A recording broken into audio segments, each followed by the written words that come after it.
ഈശോ മിശിഹായ്ക്ക് സ്തുതിയായിരിക്കട്ടെ. ഇന്ന് ഡിസംബർ 28, മിസ്റ്റർ കാതറീന വോൾബിസെല്ലി. 1839 ജനുവരി 21 തീയതി ഒരു നിയോപോളിറ്റൻ കുടുംബത്തിലായിരുന്നു കാതറീനയുടെ ജനനം.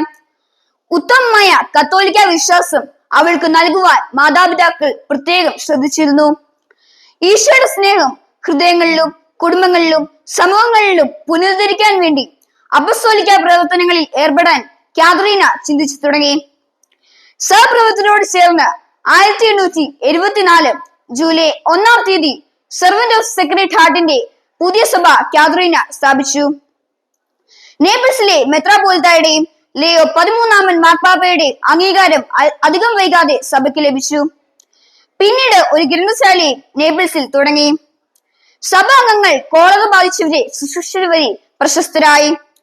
1884 മെയ് 14 തീയതി നേപ്പിൾസിലെ പുതിയ മെത്രാപോലിത്ത തന്റെ സ്ഥാപനങ്ങളുടെ മാതൃഭവനത്തിനടുത്ത് കാതറീന പണികഴിപ്പിച്ച തീർത്ഥാടക ദേവാലയം ഈശോയുടെ തിരുഹൃദയത്തിന് സമർപ്പിച്ചു. കാതറീന 1894 ഡിസംബർ 24 തീയതി നേപ്പിൾസിൽ വെച്ച് നിര്യാതയായി.